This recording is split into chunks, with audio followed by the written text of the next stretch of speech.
have a first series of presentations, which would be, of course, Carolina is going to talk about her recent book on le post-romantiche, and I'll also do a little bit of an extra blurb, which is more on theme when she comes back. Accompanied also with her recent novel called La più brava, which are both being very successful and making their impact on the Italian literary and also social theory sphere. And then after that, we'll also have presentations by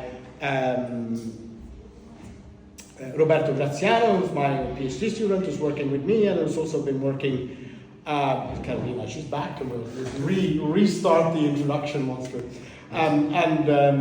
So Roberto's also been working on popular representations of gender on social media. So that would probably be a bit more of a visual presentation, and that's his PhD project.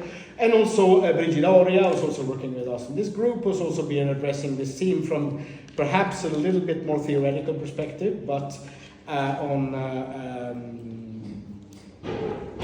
emotional and erotic habitus, right? And particularly looking at the very famous television series Mare Fuori and the ways in which these things are staged. So we're going to start with these 3 20 minutes each. Maybe you'll be a little bit longer, Carolina. Or short. Yeah, or short. Okay, thank you, Adam, for the invitation. Thank you all for being here. And I have this sort of San Giuliano style notes that hopefully will help me to make sense of what I'm going to say. So I'm going to talk about what I call the post-romantic condition. I don't know if it's the best term ever, but I think it captures something. And what I want to capture with this term is that I believe that we are witnessing a cultural shift in the way we understand love and sexuality, and the cultural codes with which we build, we think, we understand, and we perform love. And this cultural shift is characterized by a disenchantment with the romantic myth. So this is the pars destruens. And on the other hand, it also articulates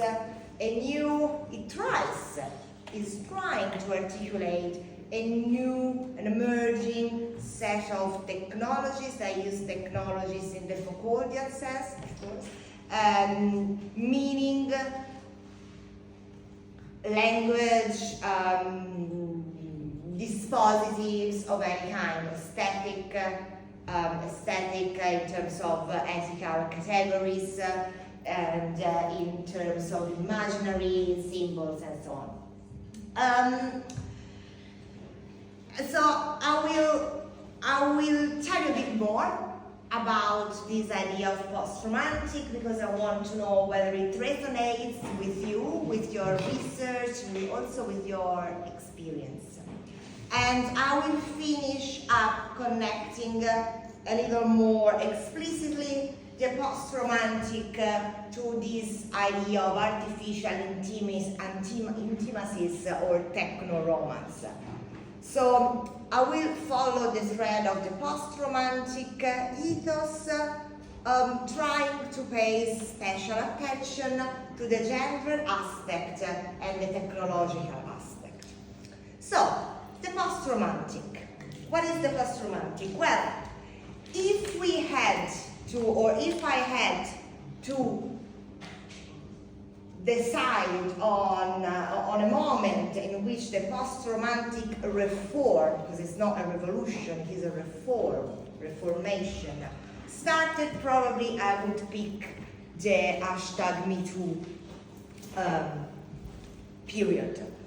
And then, as it is written in every history manual, I would say that of course these kind of things do not have a day in which they start, so they are processes, they're very complex. And I should also say as a disclaimer that talking about the post-romantic condition of the post-romantic ethos doesn't mean that there are not other world visions, or there are not other ways of understanding love. And it doesn't even mean that the post-romantic is dominant. Probably it is dominant or prevalent among some demographic categories, namely the more progressive, urban, well-educated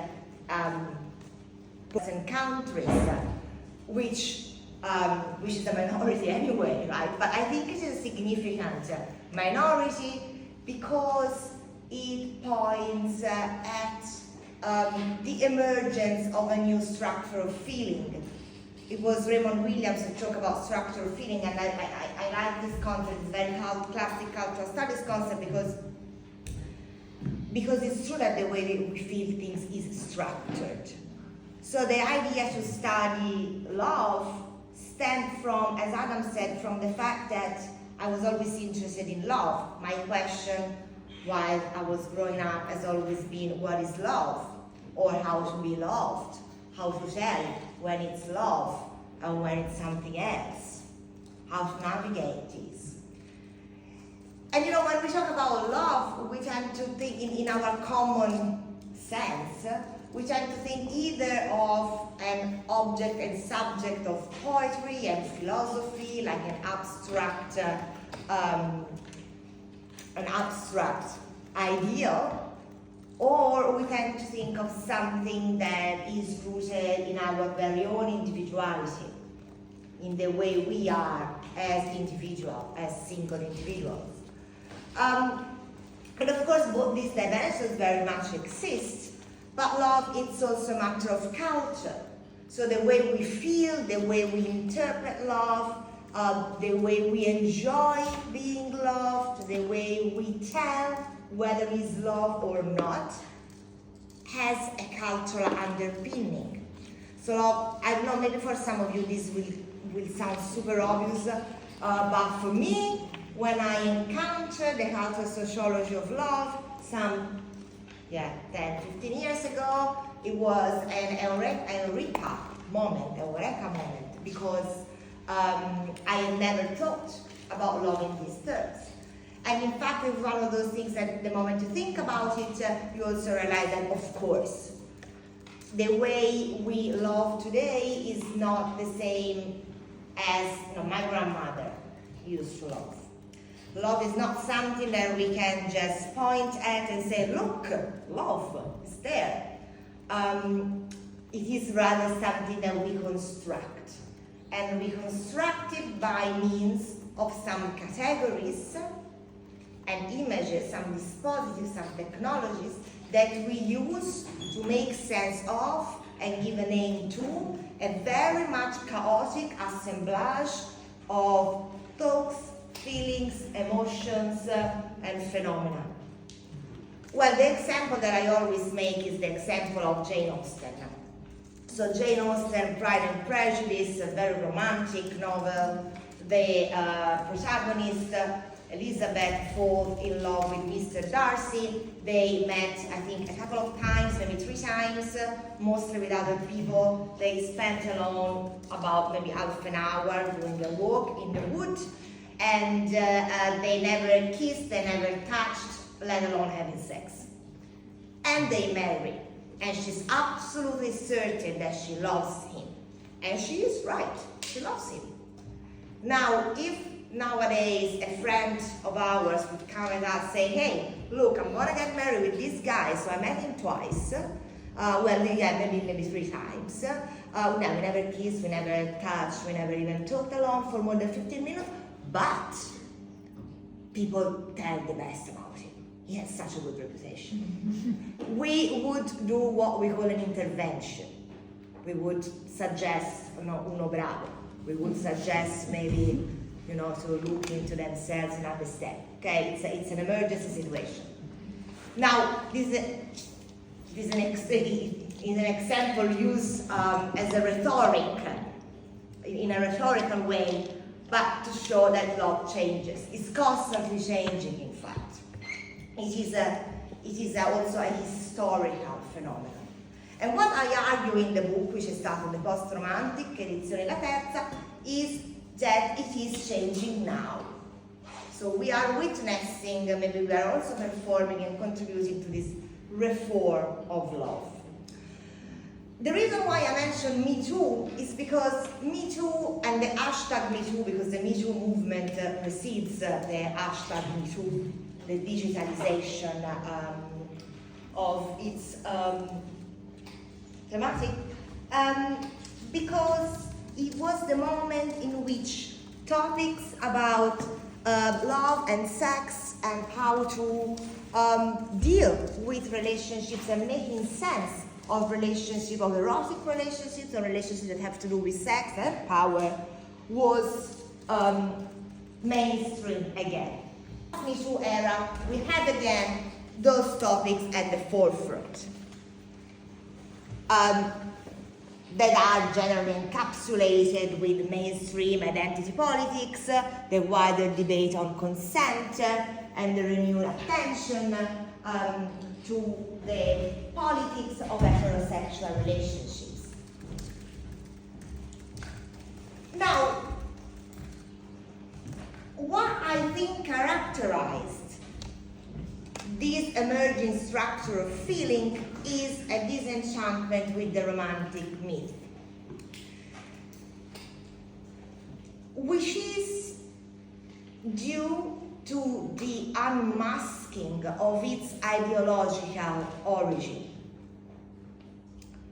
And I use the word ideological in its very precise meaning of ideology, as in reflecting a vision of the world that ultimately serve the purpose of maintaining the structural relationships of power, the existing relationship of power.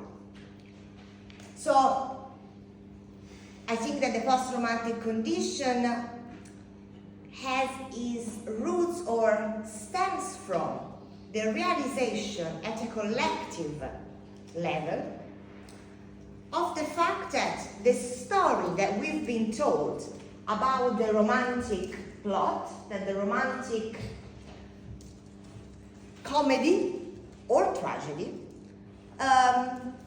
is not only untrue and unattainable, but also politically charged, and ultimately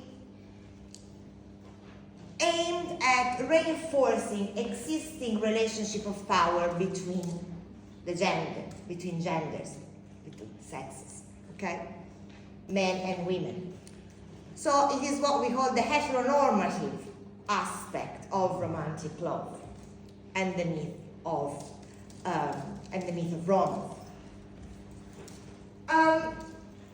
What is interesting about romanticism, I think, the romantic myth, is that it has lived quite a long life.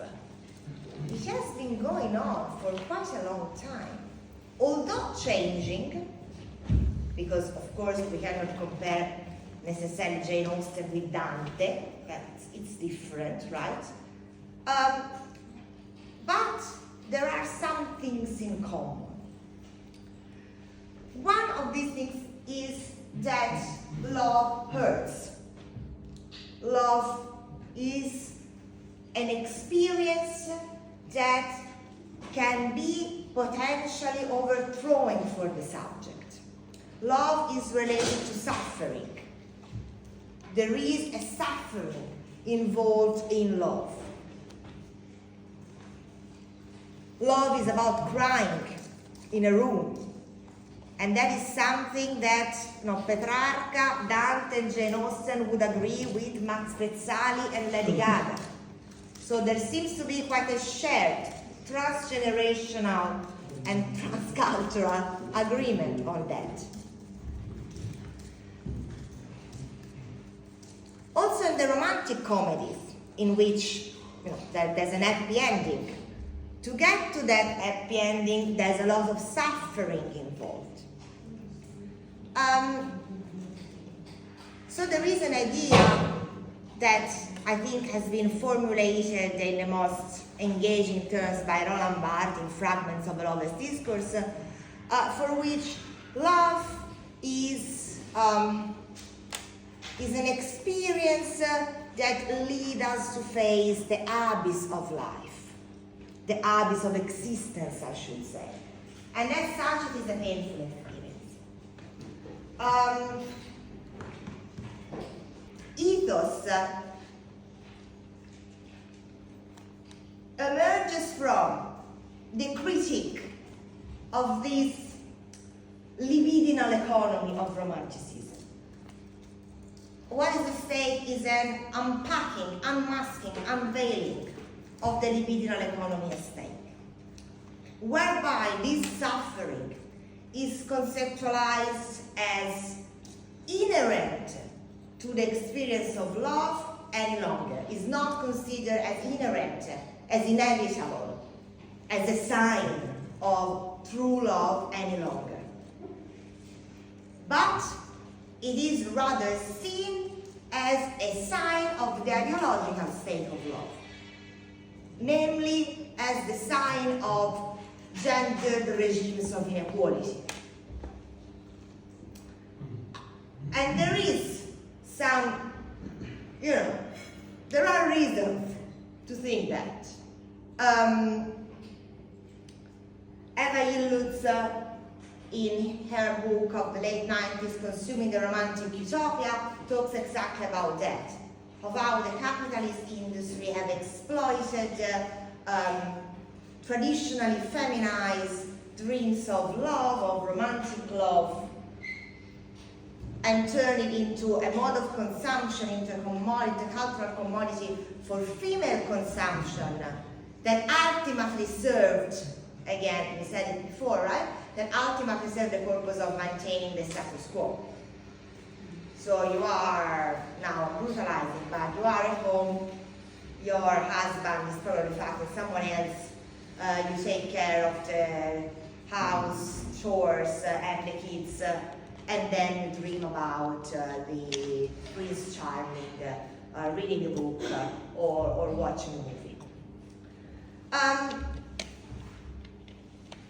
Where was I? So the critique of romantic love.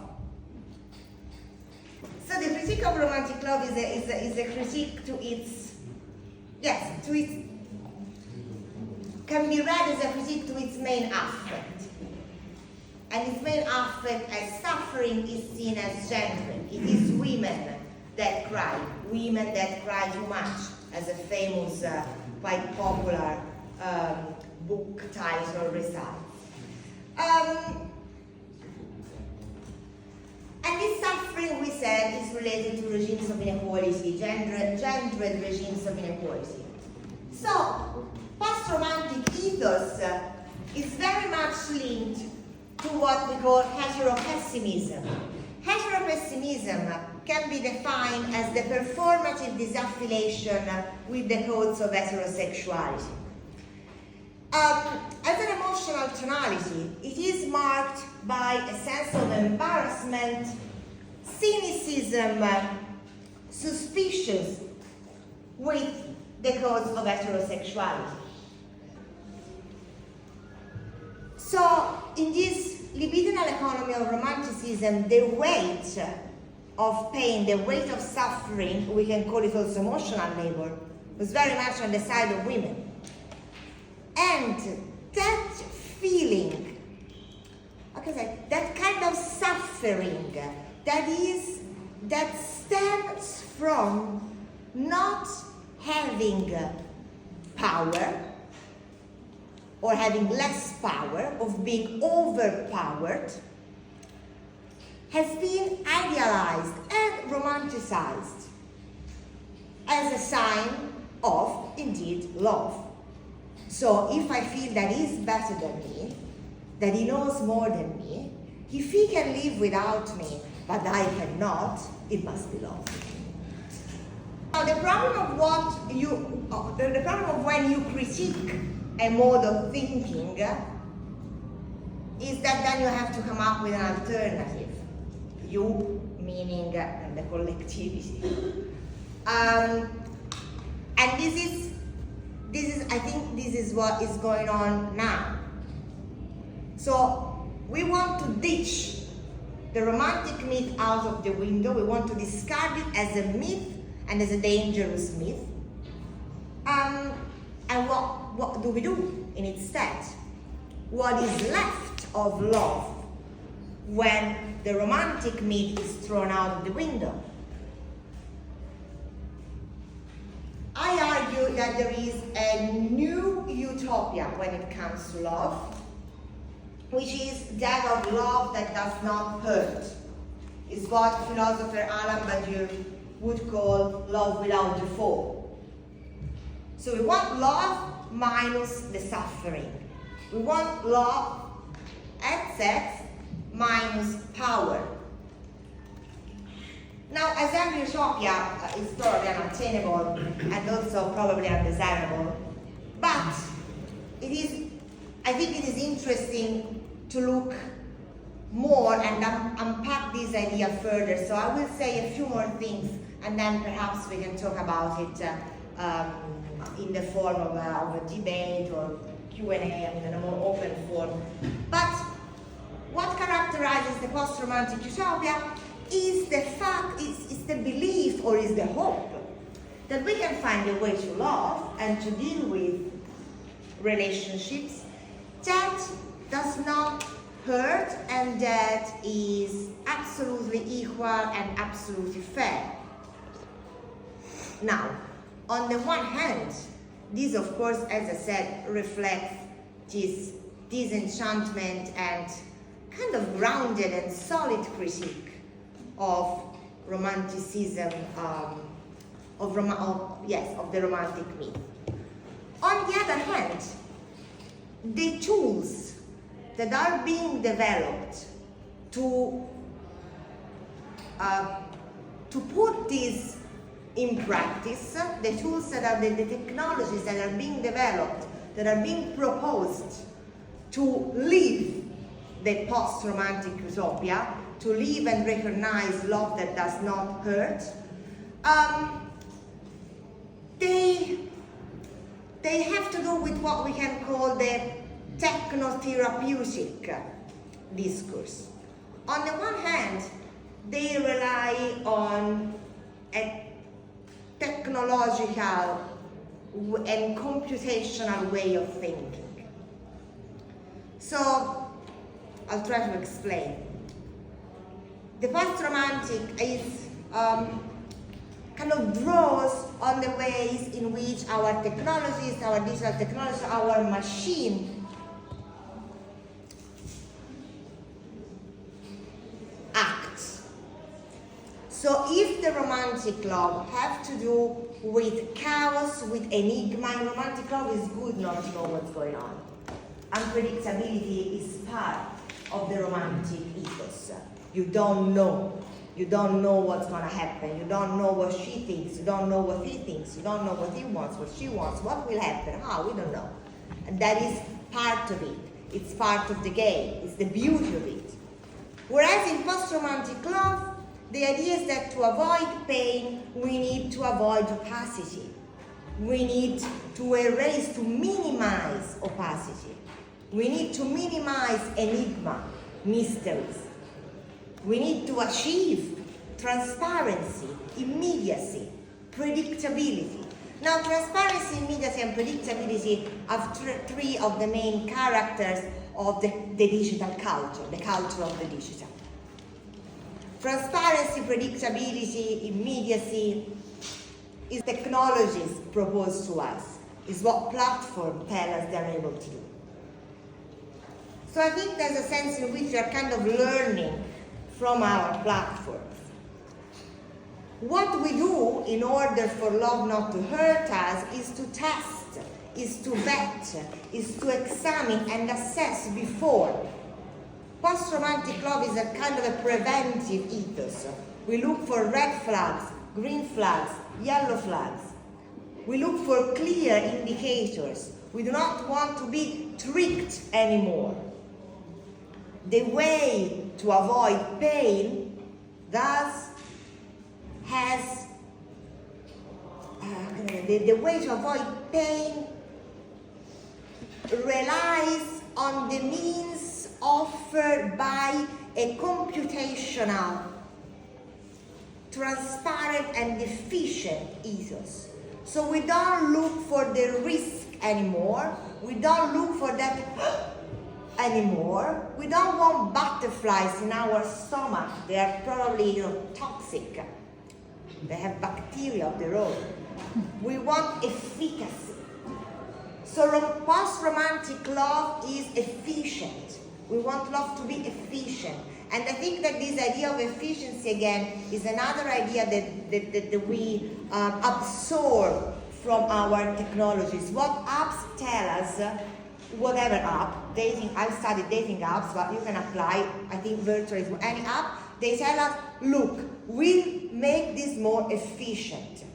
To the point that we kind of stop questioning whether we want something to be more efficient. Efficiency has come to be considered as normatively positive. It is good. Whatever is efficient is good. The other day, I was talking to my partner about ChatGPT and AI. And I'm very skeptical. I'm like, I don't know. And he's more of a techno enthusiast. So he's like, look what it did for me. It's great. Blah, blah. And then he said, come on, I've translated this. It took me 5 seconds. It would have taken me 5 hours. It's very efficient. And then my question was, well, what are you going to do in these 5 hours? Because translating something can be a nice activity after all. So what do we need this time for?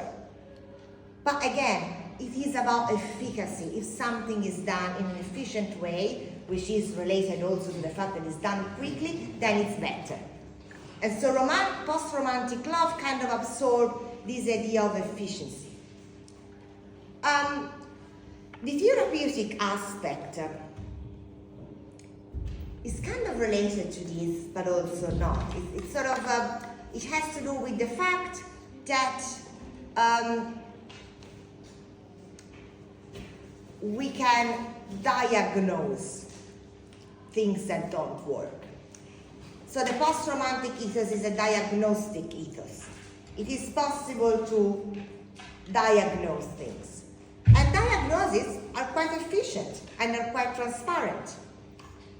And I think we've all noticed how there is a proliferation in diagnosis. Like you go on Google and you can diagnose yourself with all sorts of neurodiversities or mental health issues. Now, I'm not here to deny mental health issues. I'm someone that has been in analysis for 10 years and yet other 10 years to come. But what I'm saying is that the diagnosis as a device has to do with, again, efficacy and with transparency. The post-romantic ethos, again, to identify potential toxicities before they happen, before they make us suffer.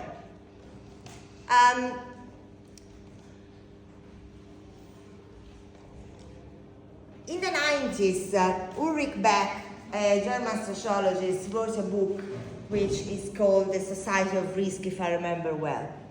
A risk society. Talk about risk biographies. Well, I think that is no more the case.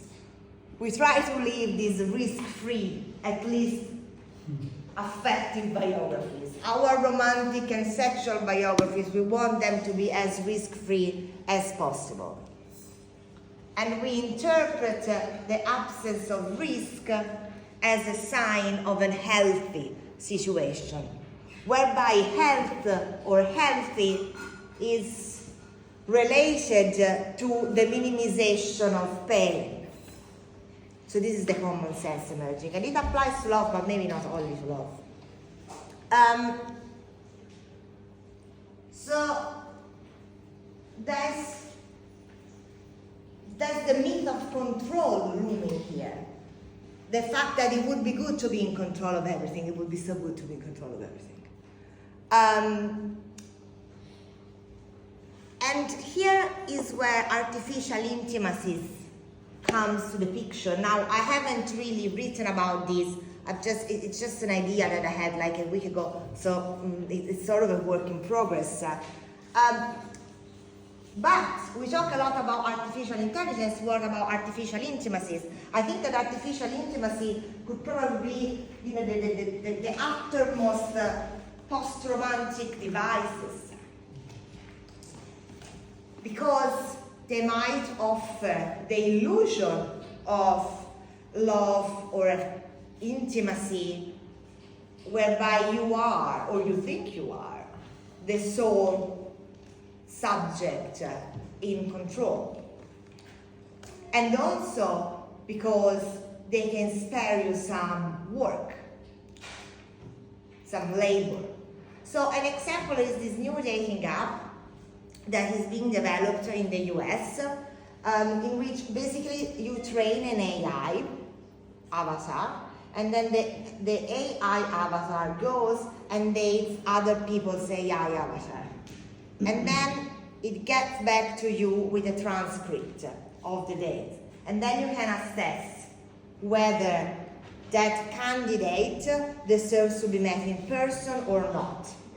So here we have an example in which, an example of techno-romance or whatever, in which we ask the machine to spare us some work and to spare us some risk. So why do I have to risk meeting someone that is, I don't know, a fascist or a misogynist, or simply someone boring as fuck? Well, I can give the machine this task, and then in a way that is efficient, that is controllable, I can be put in the position of the examiner, someone that assesses a record.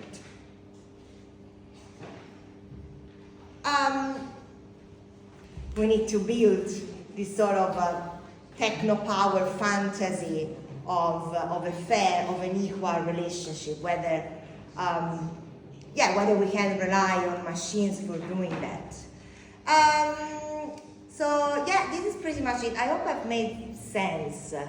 And I took the occasion to sort of speculate a little more about what we may mean by a post-romantic condition.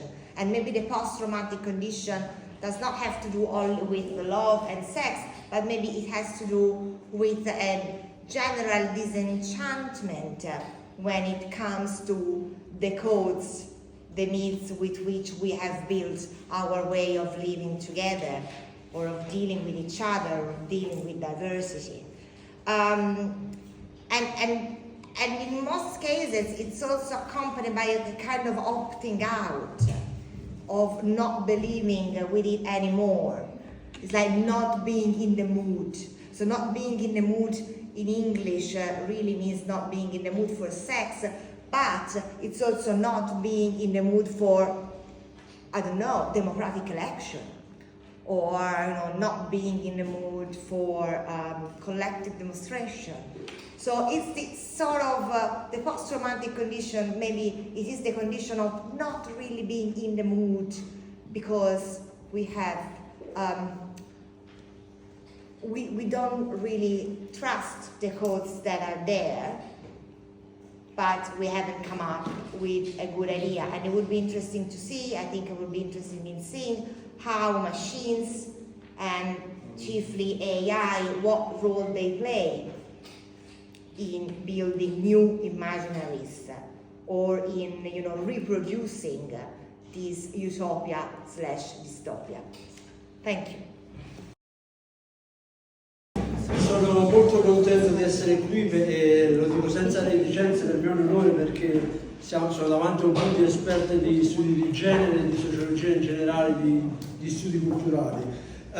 Il mio lavoro è intitolato Il desiderio erotico, una questione di habitus popolare, il fenomeno del malessere come una fantasia erotica popolare. Chiaramente questo studio nasce da un'esperienza etnografica di digital ethnography, dove abbiamo condotto insieme all'equipe del gruppo una serie di studi intorno a questa figura del malessere, che in qualche modo ha traslato il significato del concetto di malessere, che passa da stato d'animo a idealtipo di persone. Questo malessere è caratterizzato da una serie di features, appunto un'attitudine comportamentale aggressiva, omofoba, maschilista, però proprio per questi motivi attrae. Poi è rappresentato da un look estetico particolare, dal taglio di capelli che noi dalle mie parti si dice il finto melone, e in generale il melone, perché c'è solo questa parte qui. Al di là di questo, la parte interessante per quanto riguarda la disuguaglianza di genere, in generale il malessere, è l'agency femminile, perché non solo alla Bordiera esercitano una violenza simbolica e quindi partecipano attivamente alla loro subordinazione, quello che emerge è la capacità che le donne promuovono attivamente la mascolinità egemone. E quindi al di là di questo aspetto della disuguaglianza del genere, il malessere offre diversi spunti di riflessione, sia il malessere inteso come brand, perché come vediamo su TikTok offrono possibilità di come diventare malessere a soli 15 euro, quindi viene brandizzato questo il fenomeno del malessere. Io però ho scelto di studiare, dopo una bellissima chiacchierata con la professoressa Bandinelli, di studiare il malessere come una questione erotica, cioè come una questione di desiderio erotico femminile. E quindi ho sviluppato più o meno un'ipotesi abbastanza ambiziosa che mi inquadra da un punto di vista teorico, cioè che tiene insieme gli studi di Bourdieu con quelli di Hakim e Green, nella quale più o meno affermo che il malessere è un individuo che incorpora un habitus popolare, e che gli individui che incorporano l'habitus popolare e quindi hanno una rappresentazione estetica popolare, in alcune zone, in alcuni contesti, hanno un maggior capitale erotico delle persone che non incorporano questa forma di habitus. Questa ipotesi mi ha spinto a formulare 2 domande di ricerca. Esiste un'analogia tra l'estetica popolare di TikTok e la desiderabilità erotica del malessere da un lato, e dall'altro perché quali sono le caratteristiche che rendono il malessere oggetto di desiderio? Così, prima di parlare del malessere, del fenomeno del malessere e dei risultati che ho trovato nel lavoro empirico, vorrei parlare in un secondo di cosa intendo per habitus popolare. Per popolare ovviamente prendo in prestito la definizione della Treccani, la seconda perché la prima dice che popolare è tutta la popolazione ovviamente, la seconda invece dice che popolare significa appartenere a una cultura che viene dal basso, a ceti popolari, a case popolari. Non a caso nella foto in alto a destra ho inserito un nuovo album di un trapper milanese, tra l'altro, che ha chiamato il suo album Popolari, ed è fantastico perché rimanda all'immaginario popolare che intendo io, cioè i neighbors, la periferia, i ragazzi vestiti in un certo modo, con un certo stile.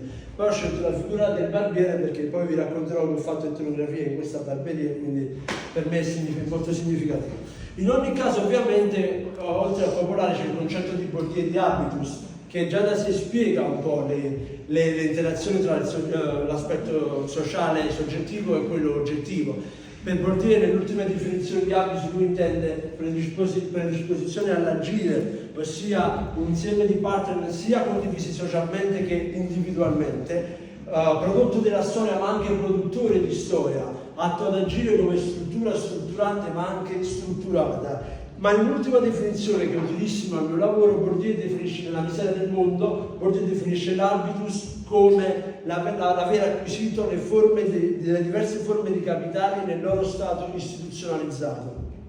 E questo è stato fondamentale per il mio lavoro, perché in un certo senso l'habitus è un concetto fondamentale per comprendere l'agire sociale nel campo sociale, anche in quello digitale. Però durante la digital ethnography noi già conoscevamo che questi soggetti avevano un habitus popolare, ma non eravamo a conoscenza delle diverse forme di capitali classici, cioè quello sociale, economico e culturale. E così, grazie al materiale che ho avuto, grazie al professore Arvidsson e alla professoressa Bandinelli, ho potuto capire che mancava qualcosa. Mancavano delle forme di capitale per costruire un habitus capace di rappresentare cosa intendevo per popolare. Cioè il capitale erotico di Hakim, che in qualche modo lei intende come le risorse impiegate nel coltivare il capitale erotico, la desiderabilità erotica dei soggetti, e il capitale di autoctonia, che ho letto in un paper della professoressa Spanò, che mi ha rimandato allo studio di Vacante, in cui dice che nella costruzione, nel forgiare l'habitus, il contesto autoctono è fondamentale, il gruppo di pari, la socializzazione primaria e secondaria, ma anche i modelli a cui ambisci, i modelli estetici, i modelli di virilità. Così ho un modello che è molto nello stato di prototipo, dove appunto vediamo le diverse forme di capitali che hanno senso soltanto se interagiscono l'une con le altre nel forgiare l'habitus. Andando allo studio che abbiamo condotto con il gruppo di ricerca, abbiamo fatto questa etnografia digitale, soprattutto la mia collega Sabrina ha individuato con della topic analysis diverse costanti, cioè mi piace il malessere, voglio il malessere, desidero il malessere, e allora io ho detto ma forse dobbiamo andare a capire se effettivamente è tangibile questo desiderio, se veramente c'è questa, anche nel mondo offline, questo desiderio verso questo prototipo di ragazzo. Così abbiamo condotto diversi focus group, 4 focus group con le studentesse universitarie del corso di sociologia digitale, e poi abbiamo condotto parallelamente dei focus group nei servizi educativi territoriali, uno a Casal di Principe e uno a Napoli, in cui abbiamo tenuto conto di una selezione a scelta ragionata di soggetti che vanno dai 17 ai 36 anni di età, e nei servizi educativi abbiamo tenuto conto delle loro ovviamente condizioni di marginalità, precarietà, del contesto in cui vivono. E dopodiché ho condotto un anno di etnografia tradizionale in 2 barbershop, tra cui quest'anno c'è più, in un barbershop della provincia di Caserta, in cui volevo capire quanto i soggetti maschili impiegassero e coltivassero il capitale erotico in funzione di quel modello di habitus popolare.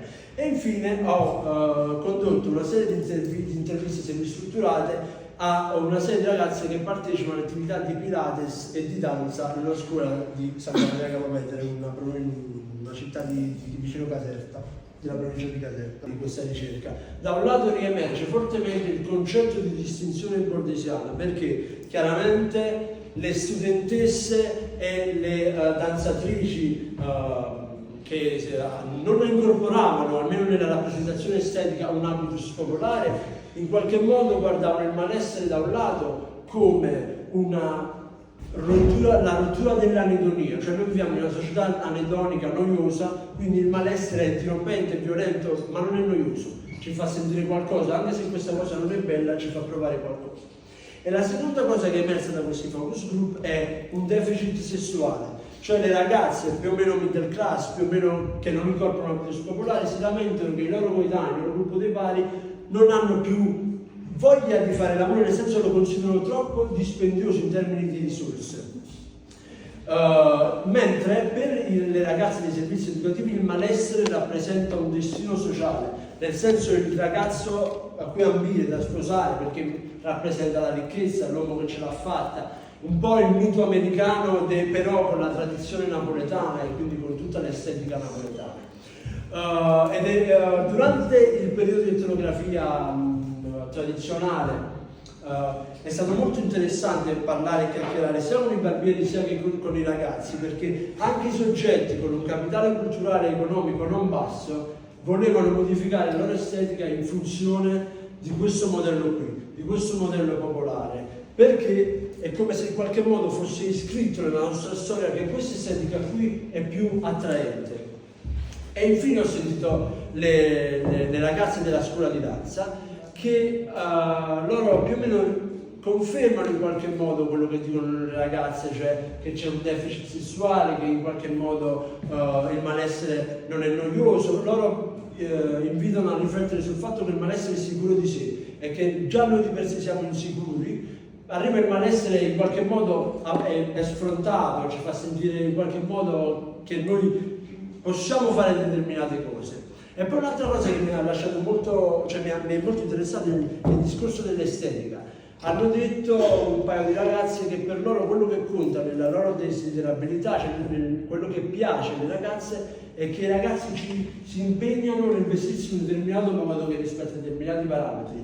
Una ragazza addirittura ha detto l'85% che conta per me di un ragazzo è come sta vestito, ma non nelle marche.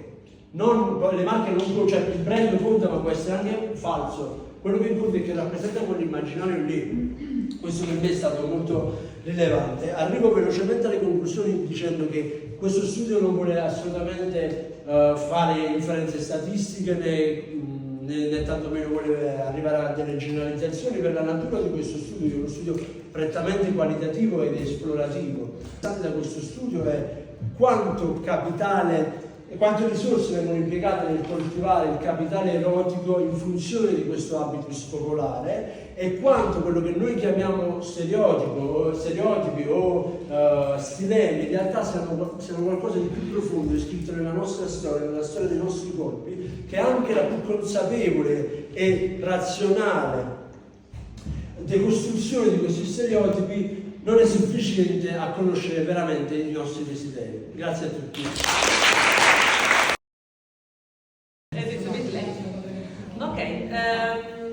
My presentation explores the concepts of emotional habitus and emotional deviance. Starting from a case study, exploring the malise, il malessere, come appunto ha raccontato Roberto, and several scenes from Amare Fuori, the famous series that gave rise to the case. And through the analysis of several scenes from Amare Fuori, I described the complex love triangle involving the three protagonists, and I will tell you who are, who can represent irrational patterns commonly found in contemporary romantic relationships. So, now it's clear, I think after the previous presentation, that the study of love and emotion is not merely a private or psychological matter. Romantic dynamics reflect the social and economical tensions and also inequalities in everyday life in postmodern age. So some affirm that postmodern love is characterized by a significant force of freedom. In a society where traditional family and kinship structures have dissolved, and women and men are free to individually set the rules for their lives, and yet they may encounter potential chaos, but they tend to idealize relationships where suffering can be avoided by maintaining elegant control over communication and steering clear of excessive drama. But however, this contribution, I argue that love in contemporary society allows for the opening of a liminal space of freedom and experimentation. It remains trapped within inflexible dynamics of power and socio-economical inequalities. So, failing in love gives individuals the opportunity to experience an escape, but often followed by a return to their emotional habitus. So interpersonal relationships and also the emotional work, subtle forms of control persist, which, although less visible than in the past, still profoundly influence people's lives. So the focus of this study is on the ambivalence of the emotional habitus, as intended by Illus, which of course comes from Bourdieu but has, a different application, and how interaction with the people from different social classes and can generate a dialectic between our experience of freedom in the act of escaping from personal habitus, but also the obligation to return within the same habitus. So in my idea, experimenting with a temporary exit from one's context can open new possibilities, allowing individuals to explore freer form of interaction. But this freedom then leads to the freedom in experiencing the liminal space often also leads to a return. And moreover, when the interaction clashes with the norms of the dominant emotional culture. So individuals may be labeled also as deviant for displaying what are considered as inappropriate emotions.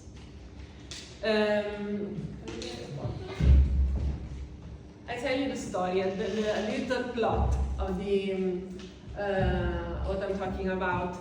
There are three characters. There are Carmela on the left, Teresa on the right, and then we have Edoardo, which is our malestere, our malise. Carmela and Edoardo, so Carmela, which is on the left, met at the age of 13 through from mutual friends and started a relationship.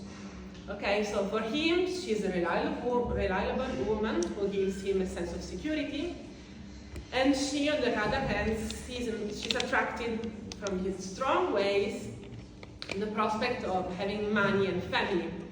So Carmela is an orphan. She has lost both parents, and she was first adopted by a family friend, and then later became part of Eduardo's life and the Eduardo family, living with his mother when he was imprisoned, and eventually also becoming pregnant.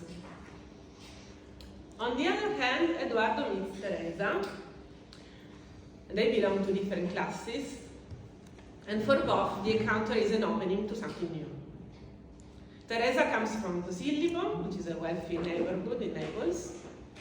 She attends high school. She's the daughter of professionals. And they meet in prison where she's doing some volunteering. She volunteers as the ceramic class. Eduardo becomes infatuated and begins to court her, and at first she's frightened, especially by his arrogant behavior.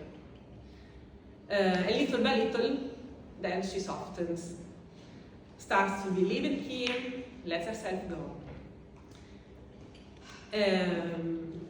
But when she discovers that Eduardo is married and has a child, she pulls back and no longer wants to see him. Then Eduardo reveals also an even more violent side, leading her to decide to a final breakup. So this is the short plot of the story. What is happening in terms of habitus, of emotional habitus? Teresa temporarily enters in Eduardo's worlds, stepping away from her habitus, only to return when Eduardo's behaviors are too far removed from her expectations. So the reaction between these characters shows how emotional habitus and emotional deviance are tools for understanding both the power dynamics within relationships and also the perpetuation of social inequalities through the expression and management of emotions.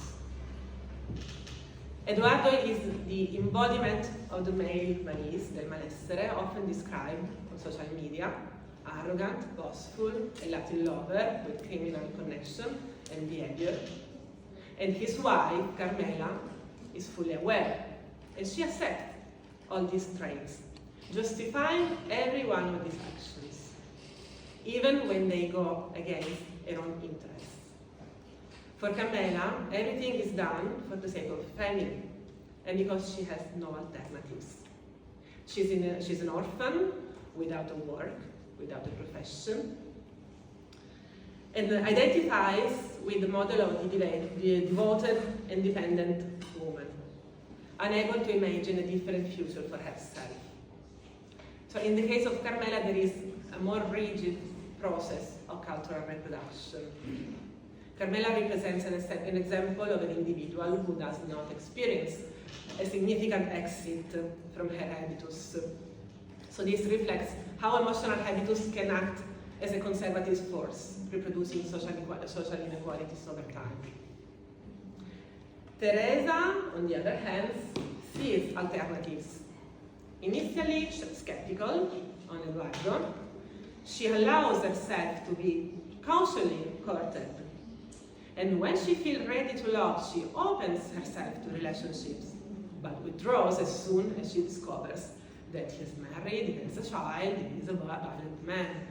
So Teresa is able to make her decision thanks to her economic status, economic security, her education, and above all, her emotional upbringing, which prevents her from denying herself for a man.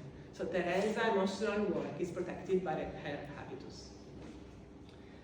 The intersectional inequalities between Carmela and Teresa are thus manifested in their management of emotions and their ability to negotiate romantic relationships, highlighting how the construction of sexual identity and gender roles is influenced by socioeconomic conditions and individual life experiences. We can frame also the story under the lens of emotional deviance as a symbolic deviance. For Teresa, the relationship with Eduardo presents a temporary experience of emotional deviance. Interacting with someone from a different social and cultural world allows her to temporarily step out of her emotional habitus, exploring a more spontaneous, less regulated emotional culture. But she's not able to totally accept Eduardo, particularly his violence and infidelity. But Eduardo's behavior reflects an emotional deviance normalized within his subculture. His ability to maintain parallel relationships with both Carmela and Teresa without apparent guilt reveals the form of symbolic violence not only toward the woman involved, but also toward himself. So Eduardo's emotional habitus, shaped by the street life and the dynamics of criminality, leads him to view betrayal and the lack of emotional responsibility, especially in the family context, as normal. And also the concept of emotional excess is often used to define emotional deviance within social classes.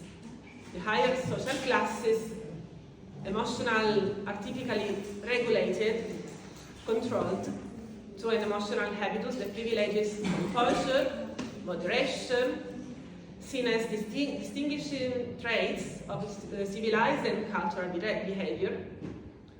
So the ability to manage emotions appropriately is considered a valuable social resource, forming a kind of emotional mastery. Lower social classes, on the other hand, tend to develop different emotional norms, where emotions can be expressed more freely and spontaneously. For Teresa, socialized into the dominant culture, Eduardo's emotional expression appears excessive, because it deviates from the norms that regulate emotional behavior, while for Carmela, Eduardo's behavior is perfectly acceptable, as it falls within the emotional expectation of their shared subculture.